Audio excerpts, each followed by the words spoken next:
NDA గెలిచిందంటే steel plant అమ్మకాన్ని ఎవ్వరూ కూడా ఆపడం సాధ్యం కాదు.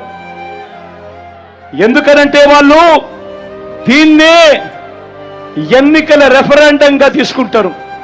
స్టీల్ ప్లాంట్ అమ్మకానికి ప్రజలందరూ మద్దతు తెలిపారు కాబట్టి తెలుగుదేశం పార్టీ అభ్యర్థి ఎన్డీఏ అభ్యర్థి గెలిచాడు అని చెప్పుకుంటారు. ప్రతి ఒక్కరూ కూడా ఆలోచన చేసుకోమని చెప్తా ఉన్నా, ప్రతి ఒక్కరూ కూడా గుర్తుపెట్టుకోమని చెప్తా ఉన్నా ఈ అంశాన్ని. దాని తర్వాత జగన్ ఆపడానికి ఎంత ప్రయత్నం చేసినా కూడా వాళ్ళ నోట్లో నుంచి వచ్చే ఒక బాట, నీకెందుకయ్యా బాధ, వాళ్ళకు లేని బాధ నీకెందుకయ్యా బాధ, వాళ్ళు ఎన్డీఏకి ఓటు వేశారు అని అంటే, తెలుగుదేశం పార్టీకి ఓటు వేశారు అని అంటే దాని అర్థం వాళ్ళంతా స్టీల్ ప్లాంట్ అమ్మకానికి వాళ్ళంతా కూడా గ్రీన్ సిగ్నల్ ఇచ్చినట్టే కదయ్యా, నీకెందుకయ్యా బాధ అని చెప్పి ఆ తర్వాత వాళ్ళు జగన్ను కూడా అంటారు అన్న మాట ప్రతి ఒక్కరూ కూడా గుర్తుపెట్టుకోమని కోరుతా ఉన్నా.